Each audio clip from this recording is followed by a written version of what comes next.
ปรัชญาแห่งการดื่มด่ำกับปัจจุบันครับถ้าคุณผู้ฟังได้ยินคำว่าการอยู่กับปัจจุบัน enjoy the journey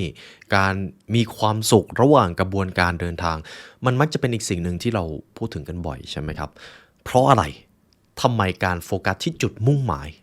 อาจจะไม่ใช่คำตอบสู่ความสุขของชีวิตผมจะมีอยู่2เรื่องมาเล่าให้ฟังนะครับตามแบบฉบับของ The Philosophy ลิ้นพันเลยแล้วคุณผู้ฟังจะเข้าใจว่าเพราะอะไรการโฟกัสแต่เป้าหมายอย่างเดียวอาจจะไม่ดียกตัวอย่างเช่นในยุคสมัยใหม่ครับถ้าผมไม่ได้สิ่งนี้มาผมจะไม่มีความสุขถ้าผมไม่ได้ประสบความสำเร็จในเป้าหมายนี้ผมจะไม่มีความสุขถามว่ามันดีหรือเปล่าครับมันอาจจะทำให้คนมีแรงจูงใจหรือมีความทะเยอทะยานมากขึ้นแต่สิ่งที่เขาต้องแลกไปนะครับ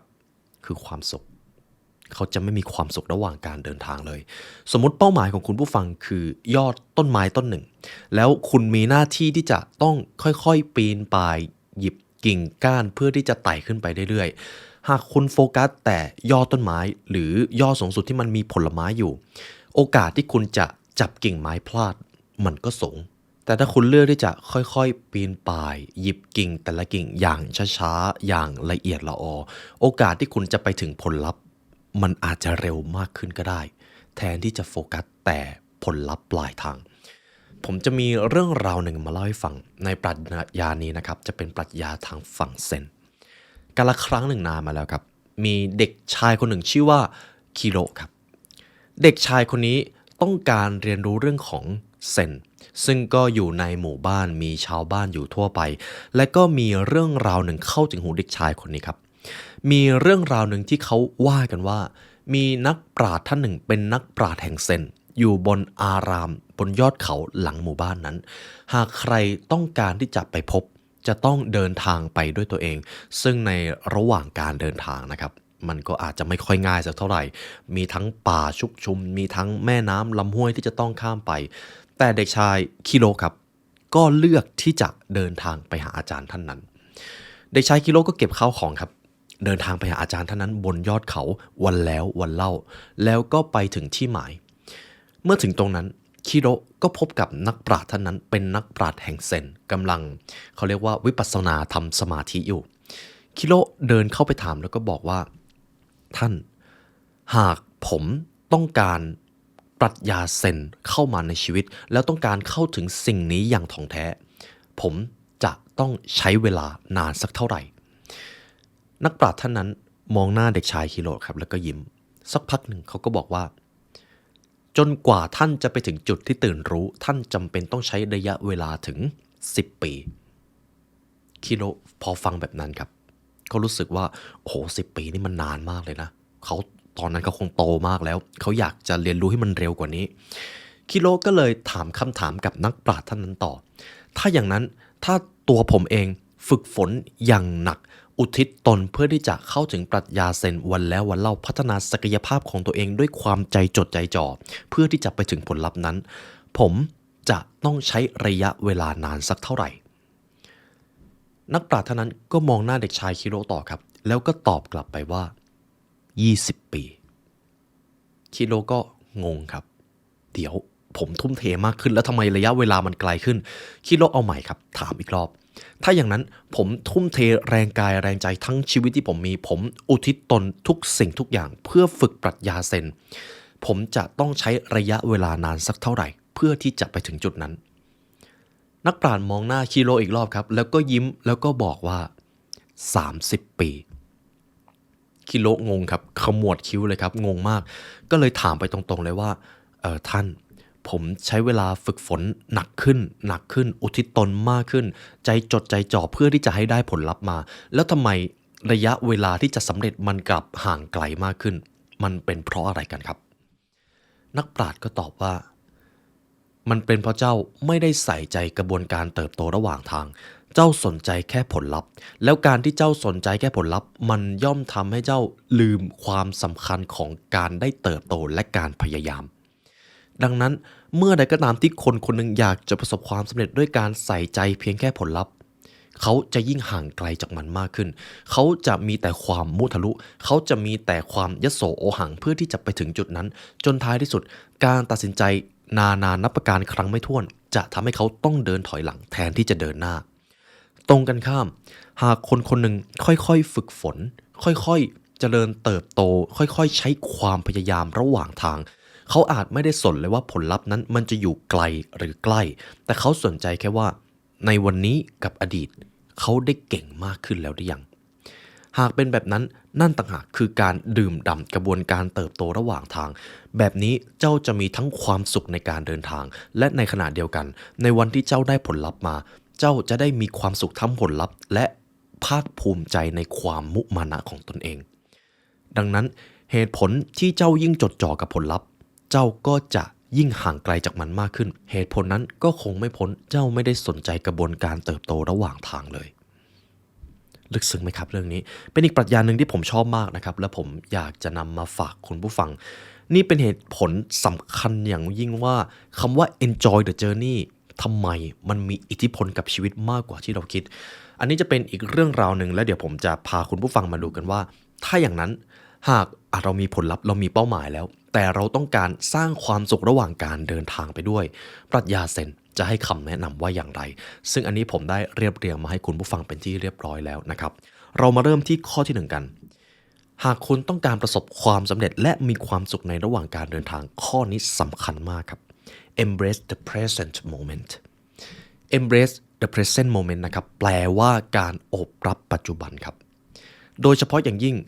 เมื่อใดก็ตามที่คุณเริ่มรู้สึกว่าถ้าคุณไม่ได้สิ่งนั้นถ้าคุณไม่ประสบความสำเร็จในสิ่งนั้นถ้าคุณไม่ได้ครอบครองสิ่งนั้นมาคุณจะไม่มีทางพึงพอใจในชีวิตเชื่อเถอะครับเมื่อถึงวันที่คุณได้ครอบครองสิ่งนั้นจริงๆคุณก็จะยังไม่พอใจอยู่ดีแต่กลับกันหากคุณรู้จักโอบรับปัจจุบันตั้งแต่วินาทีนี้เลยตอนนี้เลยนะครับที่คุณผู้ฟังกำลังฟังผมอยู่รอบๆตัวรอบๆสิ่งที่คุณได้ครอบครองอยู่มันก็คือของที่ครั้งหนึ่งคุณเคยปรารถนามันแล้วคุณก็ได้มันมาแล้วถ้าคุณไม่เคยโอบรับสิ่งเหล่านั้นเลยมันจะเป็นเรื่องยากมากที่คุณจะค้นพบความสุขครับและเจ้าความสุขครับมันคือสิ่งที่มนุษยชาติทุกคนต้องการคุณแค่ต้องการมีความสุขครับเท่านั้นเลยครับและนี่จะเป็นอีกคีย์สำคัญหนึ่งที่จะทำให้คุณได้สิ่งนั้นมาโอบรับกับปัจจุบันข้อที่2 cultivate gratitude ครับคำว่า cultivate gratitude หมายถึงการขอบคุณครับขอบคุณสิ่งที่อยู่รอบตัวผมมีโอกาสได้เรียนรู้เรื่องของคลื่นความถี่สมองจากดรโจดิเพนซาเดี๋ยวตรงนี้ผมจะเล่าให้ฟังนะครับสำหรับมนุษย์นะครับทุกอย่างที่เราคิดมันมีคลื่นความถี่ในตัวมันเองถ้าหากเรียบเรียงง่ายๆก็จะเป็นเบต้าอัลฟาทีตาและเดลต้าประมาณนี้นะครับซึ่งเจ้าคลื่นเบต้าคือคลื่นที่อยู่ในชีวิตประจำวันครับความโกรธความโลภอะไรก็ตามที่มันหุนหันพลันแล่นจะอยู่ในคลื่นเบต้าแต่ความรักความสงบความดื่มด่ำความพึงพอใจแล้วก็การขอบคุณจะเป็นคลื่นชั้นสูงครับจะเป็นคลื่นที่ทำให้คุณมีความสุขในชีวิตและคุณผู้ฟังครับเชื่อไหมว่าพอมันเป็นคลื่นที่คล้ายกันจะดึงดูดซึ่งกันและกันเมื่อใดก็ตามที่คุณสร้างความรู้สึกขอบคุณในความคิดของตัวเองได้คุณกำลังเปลี่ยนคลื่นในสมองเป็นคลื่นที่มีคุณภาพครับแล้วถ้าคลื่นความคิดของคุณมีคุณภาพเขาก็จะดึงดูดสิ่งต่างๆที่มันดีเข้ามานั่นเองอันนี้ถึงแม้ผมจะอธิบายดูเป็นเรื่องของจักรวาลจิตวิญญาณแต่มันเป็นวิทยาศาสตร์ครับเดี๋ยวผมมีโอกาสได้อ่านหนังสือของคุณโจ ดิเพนซากำลังทำการวิจัยหนังสือเล่มนี้อยู่ซึ่งมันเป็นเรื่องจริงครับการไต่ตองถึงสิ่งที่คุณรู้สึกขอบคุณจะเปลี่ยนความสนใจจากสิ่งที่คุณขาดไปเป็นสิ่งที่คุณกำลังมีอยู่ทัศนคติเชิงบวกนี้จะทำให้คุณรู้สึกซาบซึ้งกับชีวิตครับในวันที่ฝนตกถ้าคุณกำลังอยู่ในบ้านมีหลังคาคอยคุ้มหัวคุณโชคดีเกินกว่าคน 50% บนโลกนะครับบางคนอาจไม่มีหลังคามาปกคลุมฝนให้เขาด้วยซ้ำเรื่องเท่านี้ก็ทำให้เรามีความสุขได้แล้วจริงไหมครับอาหารที่คุณกำลังรับประทานอยู่ในแต่ละวันบางคนไม่มีโอกาสที่จะได้มีอาหารดีๆกินด้วยซ้ำน้ำสะอาดนี้ยิ่งไม่ต้องพูดถึงเลยครับทุกวันนี้ก็ยังมีเรื่องราวแบบนั้นอยู่ถ้าคุณเข้าถึงสิ่งเหล่านี้ที่เป็นระบบสาธารณสุขดีๆคุณโชคดีเกินกว่ามนุษยชาติ 50% บนโลกนี้ครับรู้สึกดีขึ้นไหมครับรู้สึกว่าโอ้จริงๆแล้วชีวิตคุณมันก็มีอะไรที่ควรขอบคุณเยอะมากเลยเท่านั้นแหละครับแล้วเดี๋ยวพอคลื่นความถี่เปลี่ยนสิ่งดีๆในชีวิตมันจะถูกดึงดูดเข้ามาเองข้อที่3ครับ find joy in small thing ความสำเร็จที่ยิ่งใหญ่หาได้ยากดังนั้นการหาความสุขจากสิ่งเล็กๆต่างหากที่จะทำให้คุณมีความพึงพอใจในชีวิตมากขึ้นครับจริงๆแล้วความสุขไม่ใช่เรื่องของคุณภาพซะทีเดียวครับแต่มันเป็นเรื่องของปริมาณความสุขใหญ่ๆในชีวิตเช่นได้งานใหม่ได้เลื่อนตำแหน่งได้บ้านหลังใหม่ได้รถคันใหม่มันเป็นความสุขที่ใหญ่มากเลยแต่คุณผู้ฟังครับเมื่อใดก็ตามที่มนุษย์เอาความสุขส่วนใหญ่ของตัวเองไปยึดอยู่กับสิ่งเหล่านี้มันจะเป็นเรื่องยากมากที่เขาจะพึงพอใจในช่วงเวลาปกติของชีวิตจนกว่าจะมีเรื่องให้พวกเขาตื่นเต้นเท่านั้นแหละพวกเขาถึงจะมีความสุขซึ่งแบบนั้นมันก็ไม่ดีใช่ไหมครับเพราะนั่นหมายความว่าในช่วงเวลาที่มันไม่มีอะไรเกิดขึ้นเขาจะไม่พึงพอใจเลยนี่คือเหตุผลครับในช่วงเวลาที่ผมมีโอกาสได้คุยกับคุณผู้ฟังหลายท่านนะครับตื่นเช้ามานั่งสมาธิดื่มกาแฟอ่านหนังสือหลายท่านมีความสุขกับสิ่งเล็กๆเหล่านี้นะครับแล้วมันไม่ต้องใช้เงินสักบาทเลยส่วนใหญ่ความสุขเล็กๆไม่ต้องใช้เงินครับการได้ออกกำลังกายรับแสงอาทิตย์ยามเช้าการได้ตื่นเช้าบางท่านก็อาจจะมีเล่นโยคะบางท่านก็ชงกาแฟกินมันก็เป็นความสุขเช่นกันอยู่ที่ว่าระหว่างที่คุณทำสิ่งเหล่านั้นคุณได้อยู่ตรงนั้นจริงๆหรือไม่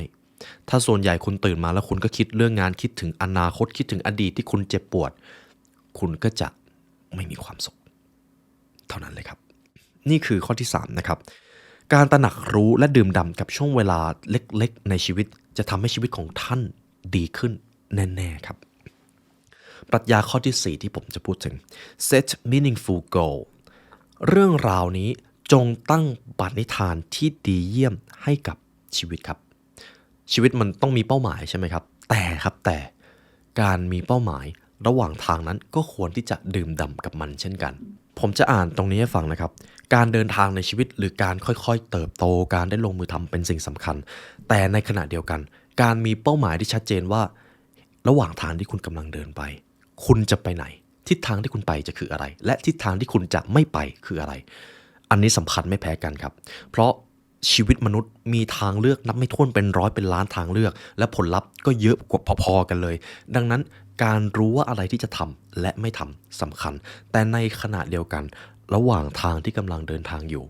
ก็ต้องรู้ว่าคุณกำลังเดินไปทางไหน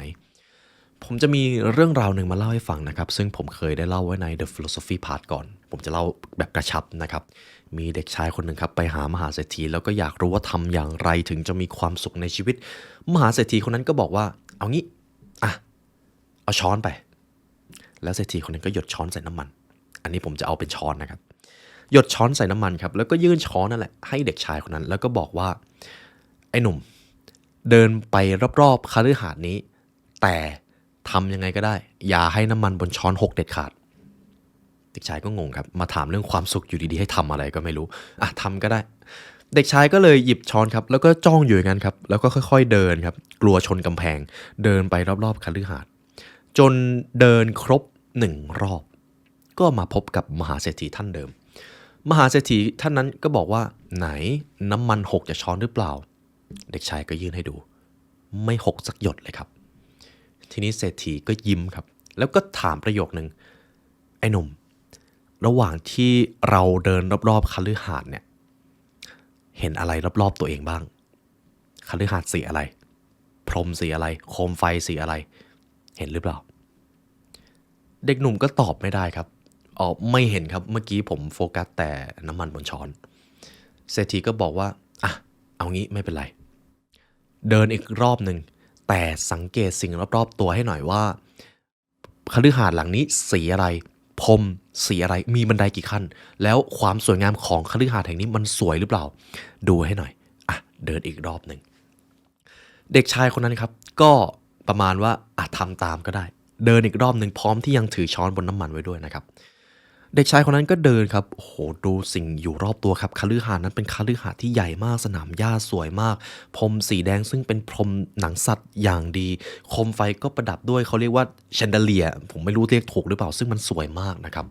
เด็กชายคนนั้นก็เลยเดินวนกลับมารอบที่2แล้วก็บอกกับเศรษฐีว่าโอ้คฤหาสน์แห่งนี้มันสวยมากเลยครับเศรษฐีคนนั้นก็บอกว่าเห็นไหมพอได้จดจ่ออะไรระหว่างทางมันก็เห็นความสวยงามแบบนี้แหละอ่ะทีนี้น้ำมันบนช้อนยังอยู่เปล่าเด็กชายคนนั้นหยิบช้อนขึ้นมาครับไม่มีน้ำมันสักหยดครับหกหมดเลยหกเกลี้ยงเลยครับ เศรษฐีคนนั้นก็เลยบอกว่าเห็นไหมชีวิตมันคือการจัดสมดุลเมื่อใดก็ตามที่เราโฟกัสกับเป้าหมายจนลืมสังเกตสิ่งรอบตัวไม่นานเจ้าก็จะไม่มีความสุขเราก็จะไม่เห็นเลยว่ารอบๆตัวมันสวยงามขนาดไหนทั้งที่ความเป็นจริงแล้วสิ่งที่อยู่รอบตัวมันมีอะไรหลายอย่างมากที่ควรดื่มด่ำแต่ในขณะเดียวกันถ้าโฟกัสแต่สิ่งรอบตัวมากเกินไปแล้วไม่โฟกัสกับน้ำมันบนช้อนที่เปรียบเสมือนเป้าหมายชีวิตเลยสุดท้ายเป้าหมายนั้นมันก็จะหายไปแล้วเธอก็จะหลงทางจงใส่ใจถึงสิ่งนี้ให้ดีชีวิตของเธอจะต้องขึ้นอยู่กับเรื่องราวนี้ไปทั้งชีวิตจงจดจ่อเป้าหมายแต่ในขณะเดียวกันก็จงรู้จักที่จะเรียนรู้กระบวนการเติบโตความสวยงามจากการเดินทางนั่นเองนี่คือปรัชญาข้อที่4ที่ผมนำมาให้นะครับการมีเป้าหมายที่ดีเป็นเรื่องสำคัญในระหว่างการเดินทางนั้นมันจะทำให้ท่านไม่หลงทางนั่นเองข้อที่5ครับ learn from challenges เรียนรู้จากความท้าทายครับ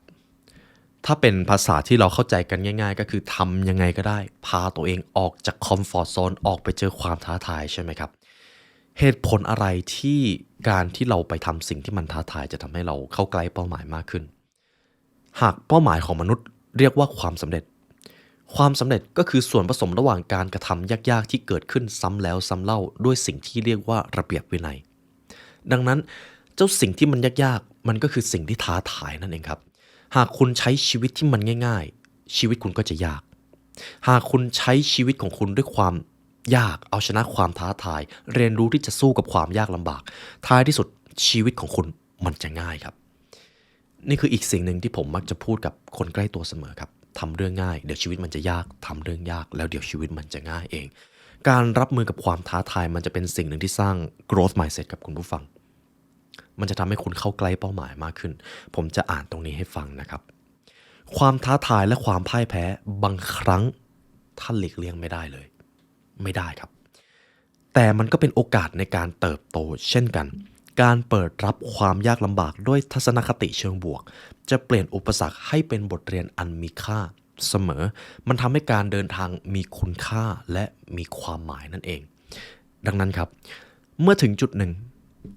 คุณผู้ฟังจะเจอทางเลือกระหว่างทางที่ง่ายและทางที่ยากทางที่ง่ายนั้นคุณไม่ต้องเจอความเสี่ยงคุณอาจจะได้ชีวิตตามมนุษย์ปุถุชนทั่วไปไม่ต้องเจอความลำบากอะไรแต่คุณก็จะไม่ได้ผลลัพธ์อะไรที่ทำให้คุณพึงพอใจเช่นกันกับอีกทางหนึ่งคือทางที่ยากลำบากในทางแห่งนั้นคุณจะต้องเจออุปสรรคคุณต้องเจอความท้าทายคุณอาจจะต้องโดนหักหลังจากคนที่คุณเชื่อใจแต่สุดท้ายผลลัพธ์ของมันช่างหอมหวานเพียงแค่ว่าคุณอาจจะต้องแลกความสุขสำราญกับมันแค่นั้นเองคุณผู้ฟังครับเราทุกคนอยากได้ความสำเร็จครับโดยเฉพาะคนรุ่นใหม่แต่ก็ไม่ใช่ทุกคนที่จะพร้อมแลกกับความสำเร็จนั้นหากคุณอยากสำเร็จสั้นๆเลยครับเอาการทำงานหนักมาแลกครับแล้วการทำงานหนักมันก็คือความท้าทายในรูปแบบหนึ่งนั่นเองนี่คือการยอมรับความท้าทายครับปรัชญาในข้อนี้ที่ผมนำมาพูดถึงข้อที่6 stay curious and open minded จงใช้พลังแห่งการตั้งคำถามนำพาชีวิตครับทุกท่านใช่ไหมครับว่าจริงๆแล้วเราทุกคนมีความสงสัยใคร่รู้อยู่ตลอดเวลาโดยเฉพาะอย่างยิ่งในตอนที่เรายังเป็นเด็กครับความอยากรู้อยากเห็นขับเคลื่อนการสำรวจและการเรียนรู้ในระหว่างการเดินทางหากคนค่อยๆตั้งคำถามว่าทำไมสิ่งนั้นต้องเป็นแบบนี้ทำไมความสำเร็จที่คนส่วนใหญ่ตั้งจะต้องเป็นแบบนี้เชื่อไหมครับเพียงแค่การตั้งคำถามมันจะทำให้คุณมีโลกที่กว้างกว่าคนทั่วไปนะครับเพราะคนทั่วไปไม่ตั้งคำถามครับพวกเขาทำในสิ่งที่คนส่วนใหญ่ทำแล้วก็รู้สึกว่ามันดูปลอดภัยดีแต่เขาก็ทำโดยที่ไม่ได้ตั้งคำถามไม่เพียงแค่การกระทำความเชื่อ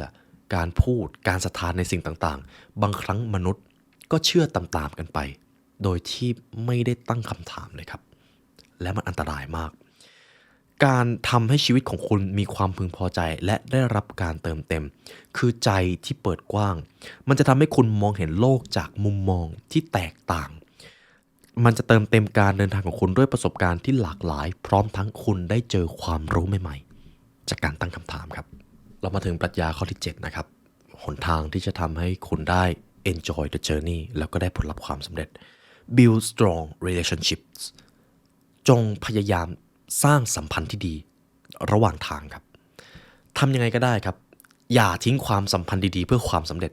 เพราะ ถ้าคุณประสบความสำเร็จโดยที่ไม่มีความสัมพันธ์เหลืออยู่เลยที่แห่งนั้นมันจะเป็นที่ที่คุณโดดเดี่ยวมากครับแล้วคุณจะไม่มีความสุขทีนี้คำถามที่มันสำคัญอย่างยิ่งเชื่อมกับข้อที่แล้วครับหากคุณประสบความสำเร็จแล้วคุณโดดเดี่ยวคุณไม่เหลือใครที่คุณเชื่อใจเลยแล้วคุณไม่มีความสุขแน่ๆถ้าเป็นอย่างนั้นจริงๆความสำเร็จมันจะยังมีความหมายอยู่หรือไม่โอ้โหคำถามนี้ผมว่าลึกซึ้งมากเลยครับแล้วควรถามมากเลยหากคุณจะต้องแลกทุกความสัมพันธ์นะครับโดยเฉพาะอย่างยิ่งความสัมพันธ์ที่คุณอาจจะเชื่อใจเขาแต่คุณรู้สึกว่าคุณต้องการทิ้งทุกอย่างเลยเพื่อความสำเร็จนั้นคุณจะมีความสุขจริงๆหรือเปล่าเดี๋ยวผมจะอ่านตรงนี้ให้ฟังนะครับ ไม่ว่าเวลาจะผ่านไปนานขนาดไหนไม่ว่าจะเป็นงานวิจัยเกี่ยวกับเรื่องความสุขของมนุษย์ความสัมพันธ์จะยังเป็นสิ่งที่ถูกกล่าวถึงเสมอครับตราบใดที่เรายังเป็นมนุษย์และตอนนี้เราก็ยังเป็นอยู่ดังนั้นมันเป็นไปไม่ได้ที่ความสุขของคุณจะไม่เชื่อมโยงกับความสัมพันธ์การมีความสัมพันธ์ที่ดีจะทำให้ความสำเร็จมีความหมายแบบทบทวีคูณมากยิ่งขึ้นไปอีกอย่าได้ทิ้งความสัมพันธ์ที่ดีเพื่อความสำเร็จเด็ดขาดเพราะท้ายที่สุดแล้วความสัมพันธ์ที่มีความหมายจะช่วยเพิ่มความลึกและความสุขให้กับชีวิตครับประสบการณ์ที่แบ่งปันกับผู้อื่นและการสนับสนุนจากผู้อื่นจะทำให้คุณอยากมีชีวิตเห็นไหมครับความสัมพันธ์มันสำคัญมากนะครับปรัชญาข้อที่8ครับ pursue passion and interest จงเดินตามความหลงใหลและปณิธานคำว่า passion ในที่นี้นะครับการมีสิ่งที่คุณทำได้เป็นวันเป็นคืนโดยที่ไม่ต้องมีใครบังคับสิ่งนั้นเราอาจจะเรียกว่า passion สิ่งนั้นเราอาจจะเรียกว่าความหลงใหลปณิธานบางท่านอาจจะมีคำว่าอิคิไกเข้ามาเกี่ยวแต่ถึงอย่างไรก็ตามคุณต้องหามันให้เจอครับคำว่าปณิธานในที่นี้นะครับมันมีความหมายว่าคุณอยากจะใช้ชีวิตแบบไหนยกตัวอย่างเช่นคุณผู้ฟังผมอยากให้ทุกท่านเขียนความสำเร็จของตัวเองลงไปในกระดาษหรือโทรศัพท์มากเลยเริ่มเขียนได้นะครับผมขอแค่ข้อเดียวพอขอเป็นข้อที่ยิ่งใหญ่ที่สุดเท่าที่ว่าเนี่ยชีวิตนี้น่าจะเป็นความสำเร็จที่มันใหญ่ที่สุดเท่าที่คุณจะคิดได้แล้วในตอนนี้ลองลิสต์ออกมาครับจะเป็นเงินก็ได้นะครับไม่ว่ากันอยากมีเงินเดือน100,000อยากมีเงินเดือน1,000,000ลองลิสต์ออกมาครับแล้วเดี๋ยวผมจะมีคำถามเดียวสมมติคุณผู้ฟังเขียนความสำเร็จของตัวเองออกมาแล้วผมจะถามคำถามนี้แล้วถ้าหากความสำเร็จนั้นคือสิ่งที่คุณปรารถนาจริงๆตัวตนที่คุณเป็นอยู่จะต้องเป็นแบบไหนล่ะเพื่อที่จะเหมาะสมกับความสำเร็จนั้นสมมตินะครับผมจะเอาสิ่งที่วัดค่าได้ผมอยากมีเงินเดือน100,000ผมจะต้องเป็นคนแบบไหนล่ะผมถึงจะเหมาะกับเงินเดือนนั้นใช่คนทำงานเช้าชามเย็นชามหรือเปล่าใช่คนที่ทำงานไปวันๆใช้แรงงานแล้วก็ถูก AI เข้ามาแทนที่ได้ง่ายๆหรือเปล่าก็ไม่น่าใช่ถ้าอย่างนั้นถ้าหากผมอยากจะได้เงินเดือน100,000ผมจะต้องเหนือกว่าค่าเฉลี่ยแน่ๆผมจะต้องมีความคิดมีแนวความคิดแบบ entrepreneurship ด้วยต้องมีความเป็นผู้นำด้วยผมจะต้องค่อยๆพัฒนาทักษะทางด้านภาษาด้วยเพื่อที่ว่าการสื่อสารเจรจาต่อรองสำคัญมากรวมไปถึงการมีความเป็นมืออาชีพในการสื่อสารเพื่อประชุมผมต้องมีแน่ๆศักยภาพความเชี่ยวชาญในการทำงานประจำวันผมจะต้องมีผลงานมากพอที่จะสร้างให้บริษัทถ้าอย่างนั้นแล้วหากผมต้องการเงินเดือน100,000ผมจะต้องพัฒนาจุดนั้นจุดนี้เพื่อที่จะเหมาะสมกับเงินเดือนนั้นสิ่งนี้เอาไปประยุกต์ได้กับทุกความสำเร็จนะครับคุณผู้ฟังเราทุกคนมีความต้องการหมดครับมีความปรารถนาหมดเลยแต่ลองถามดูแล้วคุณต้องเป็นคนแบบไหนล่ะถึงจะเหมาะกับสิ่งนั้นถ้าคุณตอบได้อีกข้อหนึ่งครับแล้วตอนนี้คุณได้ใช้ชีวิตเหมาะสมกับภาพในอุดมคติแล้วหรือยังเท่านั้นเลยครับหากใช่ก็ทำต่อไปครับแต่หากไม่ก็แค่ค่อยๆพัฒนาเพิ่มทุกอย่างเปลี่ยนแปลงและพัฒนาได้นั่นเองเท่านี้แหละครับคุณผู้ฟังก็จะค้นพบแพชชั่นและความสนใจของตัวเองเป็นที่เรียบร้อยแล้วผมพามาที่ข้อสุดท้ายของปรัชญานี้นะครับสุดท้ายแล้วไม่ว่าท่านจะมีเป้าหมายอะไรไม่ว่าท่านจะอยากเป็นใครข้อนี้สำคัญครับจงเป็นตัวเองครับจงเป็นตัวของตัวเองข้อนี้สั้นแต่บางครั้งเราเลือกที่จะเป็นคนอื่นเชื่อไหมครับเวลา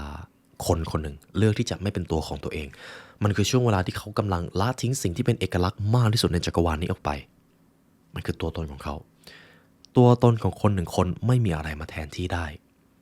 แม้เราอยากจะลอกเลียนแบบใครขนาดไหนก็ไม่มีทางที่เราจะเป็นแบบเขาได้100%เ เพราะรหัสพันธุกรรมของเราขนาด DNA ยังไม่เหมือนกันเลยใช่ไหมครับเท่านั้นเลยครับคุณคือเอกลักษณ์ที่ดีที่สุดเท่าที่จักรวาลนี้มีเพราะคุณคือตัวคนเดียวนั่นเองฉะนั้นไม่มีเหตุผลที่คุณจะไม่เป็นตัวของตัวเองครับสุดท้ายนี้ผมจะอ่านตรงนี้ให้ฟังจงรู้ว่าสิ่งใดที่ท่านจะทำและจงตระหนักว่าสิ่งใดที่ท่านจะไม่มีทางกระทำความถูกต้องหมายถึงการซื่อสัตย์ต่อตนโดยปรับการกระทำให้สอดคล้องกับค่านิยมและความเชื่อของตนการใช้ชีวิตอย่างแท้จริงส่งเสริมความสงบภายในและความพึงพอใจพูดง่ายๆก็คือเมื่อใดก็ตามที่คุณเลือกใช้ชีวิตในแบบที่ไม่ใช่ตัวเองสิ่งที่จะหายไปแน่ๆคือสิ่งที่เรียกว่า self esteem ครับหรือความเคารพในตัวเองคุณจะมีความพึงพอใจน้อยลงและคุณจะมีความทุกข์เพิ่มขึ้นสวนทางเลยถึงแม้คุณจะรู้สึกมีความสุขในตอนแรกเพราะคุณรู้สึกว่าคุณอาจจะได้รับการยอมรับมากขึ้นแต่ไปๆมาๆสุดท้ายแล้วคนคนหนึ่งก็ไม่สามารถฝืนสิ่งที่ไม่ใช่ตัวเองได้นานมากพอครับมันเป็นแบบนั้นครับเราเป็นมนุษย์นี่ก็เป็นบทเรียนที่ผมนำมาให้คุณผู้ฟังนะครับ The Philosophy of Enjoying the Journey อันนี้จะเป็นปรัชญาทางฝั่งเซนที่ผมนำมาให้คุณผู้ฟังนะครับและเช่นเคยครับหากทุกท่านฟังมาถึงตรงนี้หากอยากใช้เวลาเรียนรู้ให้ลึกซึ้งกว่านี้ครับทุกท่านสามารถเรียนรู้ผ่านพรีเมียมคอนเทนต์ของ The Library Learn ได้นะครับในที่อย่างนั้นครับจะเป็นความรู้เป็นเนื้อหาตำราความสำเร็จที่พวกเราได้ทำออกมาเป็นเนื้อหาพิเศษมันจะมีบางตำราครับทั้งเป็นตำราความสำเร็จการบริหารธุรกิจการบริหารความมั่งคั่งและบางตำราที่ผมเองก็ไม่สามารถเอามาพูดออกสื่อได้เลยเอาไปทำไว้ในพรีเมียมคอนเทนต์นะครับหากคุณผู้ฟังต้องการเรียนรู้ผ่านพรีเมียมคอนเทนต์ของเราทุกท่านสามารถกดลิงก์ข้างล่างนี้ได้นะครับหรือ www.thelibrarylearn.com ครับและเช่นเคยครับหากทุกท่านฟังมาถึงตรงนี้แล้วอยากเรียนรู้เรื่องของปรัชญาให้ลึกซึ้งกว่านี้เดี๋ยวผมจะแนบคลิปที่ใกล้เคียงกับคลิปนี้ไว้ต่อไปนะครับเพื่อที่ว่าจะได้ฟังปรัชญาให้เข้าใจอย่างลึกซึ้งมากขึ้นเพราะสุดท้ายแล้วปรัชญาทำให้เราเข้าใจชีวิตมากขึ้นครับและในวันนี้ครับได้เวลาอันสมควรแล้วทีมงาน The Library Learn และตัวผมไลออนยุวศิลป์ขอลาไปก่อนขอให้วันนี้เป็นวันที่ยอดเยี่ยมของทุกท่านนะครับสวัสดีครับ